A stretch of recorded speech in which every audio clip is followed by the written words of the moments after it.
The Kerala story के बाद अब एक ऐसी फिल्म आएगी जो हमारे देश का बड़ा राज बताएगी। सामने आने वाली है कांग्रेस की वो कहानी जिसे देखकर रो पड़ेगा हर हिंदुस्तानी। उस रात जब इंसान बन गया था हैवान, राजस्थान में कई सौ लड़कियों ने इज्जत गंवाई। आज तक वो कहानी देश को किसी ने नहीं बताई। वो मामले जिसके बाद किसी ने उस शहर की लड़की से शादी तक नहीं रचाई।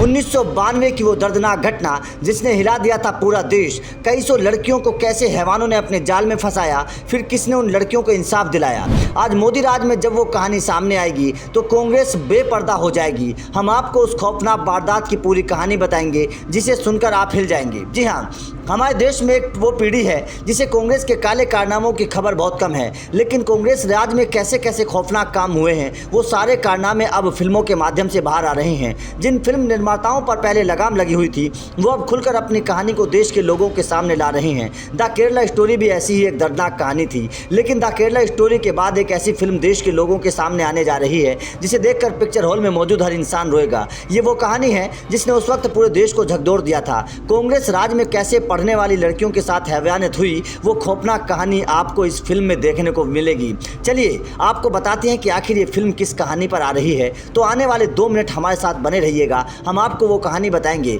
जिसे सुनने के बाद आप इस खबर को शेयर जरूर करेंगे। इस कहानी के 3 किरदार हैं। पहला राजस्थान का अजमेर शहर, दूसरा शहर की एक दरगाह है चिश्ती, और तीसरा किरदार है रेप और ब्लैकमेलिंग का गंदा खेल।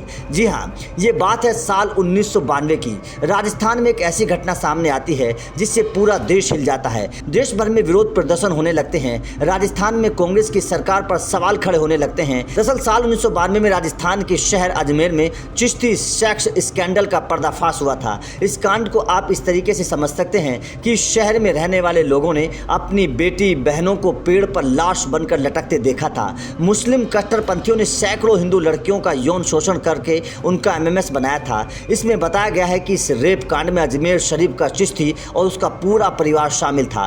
कहते हैं कि रेप स्कैंडल किसी बड़े परिवार के एक लड़के और 9वीं क्लास में पढ़ने वाली लड़की के बीच प्रेम संबंध से शुरू हुआ था। लड़के के दोस्तों ने उन दोनों की अश्लील तस्वीरें निकालनी थी और लड़की को ब्लैकमेल करने का धंधा शुरू हो गया था। फिर तो सिलसिला ही चल पड़ा। बताया जाता है कि इस स्कैंडल में कई सौ लड़कियों का रेप और गैंगरेप हुआ था। इस मामले के बाद लड़कियों ने अपने बयान में बताया था कि शहर के कुछ रसूखदार परिवार के लोगों ने न्यूड फोटो और वीडियो क्लिप का डर दिखाकर उनका यौन शोषण किया था। इसके बाद उन्हें डराया और धमकाया जाने लगा। लड़कियों पर उनकी सहेलियों को साथ लाने का भी दबाव बनाया जाता। ऐसा नहीं करने पर उनके अश्लील फोटो घर भेजने की धमकियां दी जाती थी। लड़कियां खुद को बचाने के लिए अपनी सहेलियों को ले जाती। इस तरीके से आरोपियों ने एक एक कर 100 से ज्यादा लड़कियों को अपने जाल में फंसाकर उनका यौन शोषण किया था। इस दौरान कई लड़कियों के साथ गैंगरेप भी किया गया। बताया जाता है कि इस मामले के सामने आने के बाद लोगों ने अजमेर की लड़कियों से शादी तक करना बंद कर दिया था। राजस्थान में उस वक्त भैरव सिंह शेखावत की सरकार ने जांच के आदेश तो दिए, लेकिन तब काफी देर हो चुकी थी।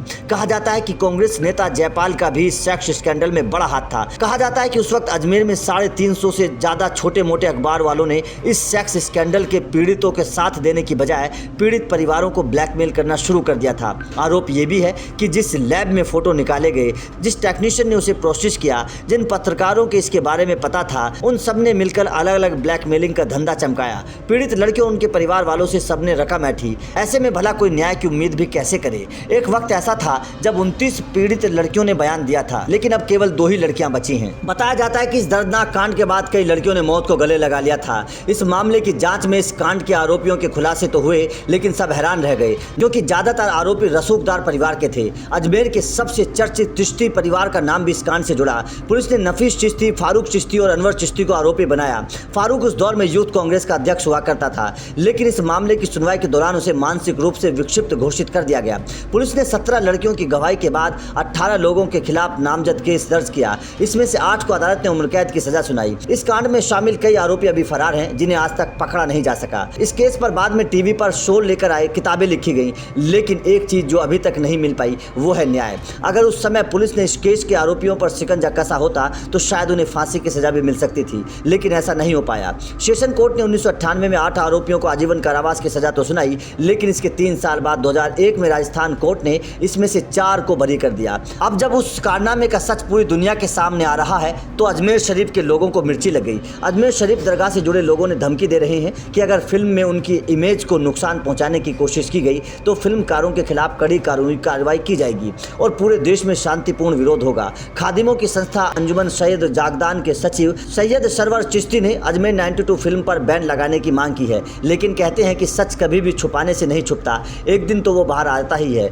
और जब सामने आता है तो सब कुछ खत्म कर देता है। ऐसा ही अब कांग्रेस के साथ हो रहा है। आपका इस फिल्म को लेकर क्या कहना है? साथ ही अजमेर की उस घटना को आप किस तरीके से देखते हैं, कमेंट करके ज़रूर बताएं।